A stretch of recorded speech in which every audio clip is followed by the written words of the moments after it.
नमस्कार, अक्ष एडु पॉइंट में आपका स्वागत है। इस वीडियो में हम पर्यावरण के कुछ महत्वपूर्ण प्रश्न लेकर आए हैं जो आपके केबीएस की परीक्षा के लिए बेहद महत्वपूर्ण है। इससे पहले हमने पर्यावरण के बहुत सारे वीडियो अपने चैनल पर अपलोड कर दिए हैं। अगर आपने वो नहीं देखे तो आप हमारे चैनल पर विजिट करके उनको देख सकते हैं। वीडियोज़ की प्लेलिस्ट का लिंक हम अपने कमेंट बॉक्स सेक्शन में डाल देंगे, आप वहाँ पर जाकर आसानी से उनको देख सकते हैं।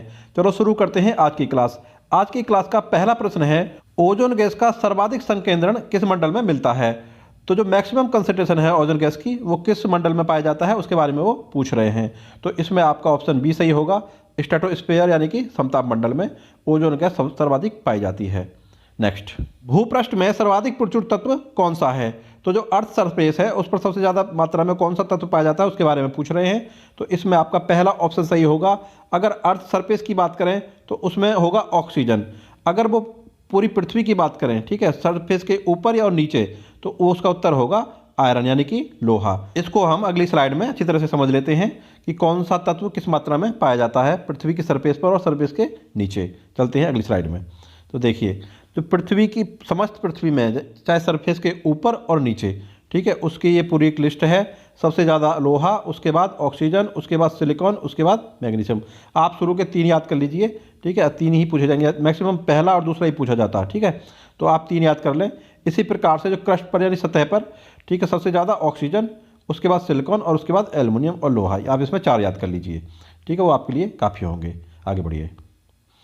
पृथ्वी की क्रस्ट पर ऑक्सीजन के बाद सबसे अधिक उपलब्ध कौन सा मूल तत्व है? देखिए, अभी हमने देखा था तो पृथ्वी की सतह पर यानी क्रस्ट पर सबसे ज़्यादा पाया जाता है ऑक्सीजन, और उसके बाद इसमें देख लीजिए आप, उसके बाद नंबर आता है सिलिकॉन का। तो हमें उत्तर देना है सिलिकॉन, ठीक है, पहला वाला ऑप्शन इसमें सही होगा। नेक्स्ट, जीव मंडल के आवरण की परत सामान्यतः कितनी मोटी होती है? तो जो जीव मंडल है जिसमें वायु है, जल है, ठीक है, जिसमें पूरा जीवन है, उसकी परत पूछ रहे हैं, उसकी मोटाई पूछ रहे हैं। तो 20 से 30 किलोमीटर होती है। इसमें ऑप्शन डी आपका सही होगा। नेक्स्ट, अधोलिखित में कौन सा आकार अनुक्रम सत्य है? देखिए, महाद्वीप दिए हुए हैं, उनका आकार पूछ रहे हैं, ठीक है, किसने क्षेत्रफल के हिसाब से, किसका क्षेत्रफल बड़ा है उसी का हिसाब से वो उसका एक पूरा क्रम पूछ रहे हैं। तो देखिए, इसको हम अच्छी तरह से समझ लेते हैं। पहले इसको हम अगली स्लाइड में समझेंगे, उसके बाद हम प्रश्न पर आएंगे। तो देखिए, सबसे जो बड़ा आकार है वो एशिया का है, उसके बाद अफ्रीका है, उसके बाद उत्तरी अमेरिका, फिर दक्षिण अमेरिका, अंटार्कटिका, और उसके बाद यूरोप, और उसके बाद ऑस्ट्रेलिया। तो देखिए, अब हमारा जो प्रश्न है उसमें जो आपका ऑप्शन 4 है, ठीक है, उसमें ये दिया हुआ है, सीधा यहाँ से क्रम दे दिया हुआ है, दक्षिण अमेरिका, अंटार्कटिका, यूरोप और ऑस्ट्रेलिया।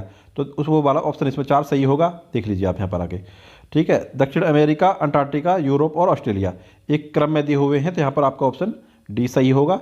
इनको आप एक बार याद कर लीजिए, 2-3 बार अच्छी तरह से देखेंगे तो आपको याद हो जाएगा। भूकंपीय आधार पर पृथ्वी की आंतरिक संरचना को विभक्त किया गया है। अब देखिए, पृथ्वी की आंतरिक संरचना को किस प्रकार से विभक्त किया गया है उसको हम एक बार अगली स्लाइड में समझ लेते हैं। अब देखिए, पृथ्वी की जो आंतरिक संरचना है उसको रासायनिक आधार पर विभक्त किया गया। सियाल का अर्थ होता है सिलिका प्लस एल्युमिनियम। अब देखिए, सिलिका को लिखते हैं SI और प्लस एल्युमिनियम को लिखते हैं AL। तो इससे मिल के बन जाता है सियाल। इसी तरह से फिर है सीमा, ठीक है, सीमा सिलिका और मैग्नीशियम से मिलकर बना होता है, एवं निकेल और फेरियम से उसका शॉर्ट रूप है, ठीक है। तो ये हो गया रासायनिक आधार पर। भूकंपीय आधार पर स्थल मंडल, मिश्रित मंडल और बैरिस्फीयर, ठीक है, जिसको लिथोस्फीयर दिया हुआ है वहाँ पर। इसी प्रकार से जो आधुनिक विचारधारा है उसके अनुसार क्रस्ट, मेंटल और कोर में विभक्त किया गया है, ठीक है। तो इस तरह से आप इनको एक बार देख लें, आपको याद हो जाएंगे। प्रश्न में पूछा है भूकंपीय आधार पर, तो भूकंपीय आधार पर आप देख लीजिए, यहाँ पर स्थल मंडल है और उसके बाद मिश्रित मंडल है जिसको पायरोस्फीयर कहते हैं, और उसके बाद बैरिस्फीयर, ठीक है। अब आप देख लीजिए प्रश्न में आके, तो प्रश्न में आप देखेंगे जो आपका ऑप्शन बी है लिथोस्फीयर। हालांकि लिथोस्फीयर को वहाँ पर लिखा हुआ है स्थल मंडल, ठीक है, और पायरोस्फीयर और बैरिस्फीयर एज इट इज लिखा हुआ है। तो इसमें आपका ऑप्शन बी सही होगा। नेक्स्ट, क्षारीय मृदा सुधार में प्रयुक्त होने वाला खनिज कौन सा है? अब देखिए, जब मृदा अधिक क्षारीय हो जाए तो उसको किस तत्व के द्वारा सुधार किया जाता है, उस खनिज का नाम पूछ रहे हैं। तो इसमें आपका ऑप्शन डी सही होगा, पायराइट। आगे बढ़िए। धरातल पर कितने प्रतिशत भाग अवसादी चट्टानों से आच्छादित है? यानी जो सेडिमेंट्री रॉक्स हैं वो कितने प्रतिशत हैं उसके बारे में पूछ रहे हैं। तो इसमें आपका ऑप्शन डी सही होगा, 3/4, 3/4 जो हैं वो सेडिमेंट्री रॉक हैं और इसके अलावा बाकी रॉक्स हैं, ठीक है। अब इनको हम देख लेते हैं, एक बार समझ लेते हैं कि कौन कौन से शैल या चट्टान पृथ्वी पर पाए जाते हैं। अब देखिए, 3 प्रकार के चट्टान पाए जाते हैं। पहला है आग्नेय शैल, जिनको कहते हैं इग्नियस रॉक अंग्रेजी में, ठीक है। दूसरे हैं अवसादी यानी कि सेडिमेंट्री रॉक, और तीसरे हैं रूपांतरित, जिनको मेटामॉर्फिक रॉक कहते हैं, ठीक है। अब इनके बनने के कारण क्या होते हैं? जो आग्नेय यानी कि इग्नियस जो होते हैं, ज्वालामुखी का जो लावा निकला होता है वो बाहर निकल के आकर ठंडा हो जाता है और एक ठोस रूप ले लेता है, ठीक है। उसी से बनते हैं आग्नेय शैल या इग्नियस रॉक। उसके बाद है अवसादी शैल। जो अवसादी शैल है, जो प्राकृतिक रूप से धीरे धीरे पत्थर इकट्ठे होते रहते हैं, जिससे वो एक शैल का या चट्टान का रूप धीरे धीरे कुछ दिन बाद धारण कर लेते हैं, ठीक है। उससे बनते हैं सेडिमेंट्री रॉक। अब जो रूपांतरित शैल हैं यानी कि मेटामॉर्फिक रॉक हैं, वो इन्हीं का बदला हुआ रूप है, यानी कि आग्नेय शैल और अवसादी शैल, इग्नियस रॉक और सेडिमेंट्री रॉक हाई टेम्परेचर और हाई प्रेशर के कारण रूप परिवर्तित कर लेते हैं, ठीक है। तब बनते हैं रूपांतरित शैल यानी कि मेटामॉर्फिक रॉक। आगे बढ़िए। उल्हास धारा चलती है। देखिए, जल धाराओं से प्रश्न पूछे जाते हैं। आपका सिलेबस है, उसमें जल की थीम दी हुई है, तो उससे प्रश्न पूछे जा सकते हैं। सारे के सारे प्रश्न बहुत ही इंपॉर्टेंट हैं, किसी ना किसी परीक्षा में ये प्रश्न आए हैं, तो आप सारे प्रश्न अच्छी तरह से ध्यान से देख लें, और सारे प्रश्न एनसीईआरटी से लिए गए हैं। अब देखिए, जलधारा के बारे में हम बात करते हैं। तो अगुलहास जो धारा चलती है वो हिंद महासागर में चलती है। इसमें पहला वाला ऑप्शन सही होगा।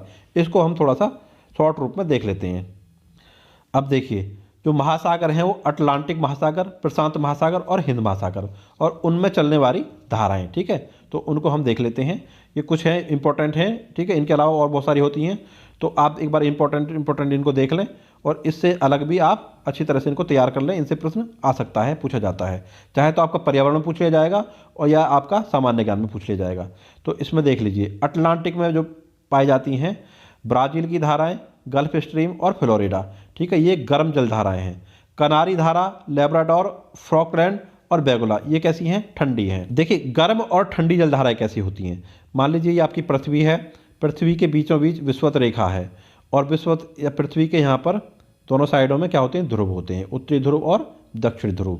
जो जलधाराएं ध्रुवों से विषुवत रेखा की ओर चलती हैं वो होती हैं ठंडी जलधाराएं। मान लीजिए जैसे ये आपका दक्षिण ध्रुव से चल रही है ये वाली धारा, तो ये कैसी होगी? ठंडी होगी।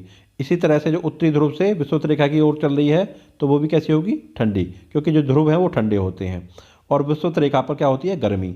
इसी प्रकार से जो जलधाराएं विषुवत रेखा से ध्रुवों की ओर चलती है, जिनके प्रवाह विषुवत रेखा से ध्रुवों की ओर होता है, वो होती हैं गर्म धाराएं, ठीक है, गर्म जलधाराएं। इस तरह से आपको याद रख लेना, गर्म और ठंडी, ठीक है। अब गर्म और ठंडी का किस तरह से याद रखेंगे? आप ठंडी ठंडी याद कर लीजिए, ठीक है। जो आपको पता होगा कि ये ठंडी है और उससे अलग कुछ पूछ लिया जाए तो वो ऑटोमेटिकली गर्म होगी। इससे भी प्रश्न पूछा जाता है कि ये जलधारा ठंडी है या गर्म है, ठीक है। तो आप ठंडी ठंडी याद कर लीजिए सारी, उसके अलावा जो पूछी जाएंगी वो गर्म पूछी जाएंगी। अब देख लीजिए, ये प्रश्न पूछा जाता है कि कौन से महासागर में कौन सी जलधारा बहती है, ठीक है। तो इसमें हमने देख लिया अटलांटिक का, तो देख लिया। अब प्रशांत महासागर का देख लेते हैं। प्रशांत महासागर में सुषमा, काउंटर करंट, ऑस्ट्रेलिया गर्म धारा, ये गर्म है। क्यूराइल, कैलिफोर्निया एवं पेरू, ये ठंडी है, ठीक है। और हिंद महासागर में मोजम्बिक, अगुलहास, पछुआ पवन प्रवाह, ठीक है। अगुलहास के बारे में पूछा है, तो अगुलहास है हमारी हिंद महासागर में। चलिए आगे बढ़ते हैं। विश्व में सर्वाधिक लवणता पाई जाती है, तो देखिए सर्वाधिक जो लवणता पाई जाती है वो वान झील में पाई जाती है। वान झील में सर्वाधिक लवणता पाई जाती है। उसके बाद नंबर आता है डेड सी का, ठीक है, डेड सी यानी मृत सागर का। उसके बाद वान झील के बाद नंबर आता है मृत सागर का। मृत सागर दूसरे नंबर पर है। आगे बढ़े। सागरीय जल की लवणता में किस लवण की मात्रा सर्वाधिक होती है? तो इसमें पहला वाला ऑप्शन सही होगा, सोडियम क्लोराइड। सोडियम क्लोराइड आपका घरेलू नमक होता है, इसके बारे में आप जानते होंगे। आगे बढ़िए। समताप मंडल में ओजोन के स्तर को प्राकृतिक रूप से विनियमित किया जाता है, किसके द्वारा? तो इसमें आपका ऑप्शन बी सही होगा, nitrogen dioxide. The level of ozone in the stratosphere is regulated naturally by nitrogen dioxide, ठीक है। तो इसमें आपका ऑप्शन बी सही होगा। नेक्स्ट, ऊपरी वायुमंडल की ओजोन परत का क्षरण निम्नलिखित में से किससे हो रहा है? तो जो ओजोन परत का क्षरण होता है, ठीक है, वो किससे होता है? CFC से होता है, क्लोरोफ्लोरोकार्बन से होता है। इसमें ऑप्शन सी सही होगा। नेक्स्ट, निम्नलिखित में कौन सा नदी तल से बहुत सा बालू खनन के संभावित परिणाम हो सकते हैं? ठीक है, अब देखिए, किसी नदी से अगर बालू लगातार रेत निकालते रहें, ठीक है, खनन करते रहें, तो उससे क्या क्या नुकसान हो सकते हैं उसके बारे में वो पूछ रहे हैं। तो जो पहला वाला इसमें कथन दिया हुआ है, नदी की लवणता में कमी, ठीक है, तो ये नहीं होगा क्योंकि नदी की लवणता में कोई कमी नहीं आती खनन से, ठीक है, ना ही नदी में लवणता होती है ज़्यादा, ठीक है, तो ये वाला नहीं होगा इसमें। भौम जल यानी कि ग्राउंड वाटर का प्रदूषण, ये सही है, ये हो सकता है। अगर बहुत ज़्यादा खनन कर लिया जाए, जो नदी का इस जल स्तर है उसको बहुत नीचे तक ले गए खोदते खोदते, ठीक है, तो जो ग्राउंड वाटर है वो प्रदूषित हो सकता है।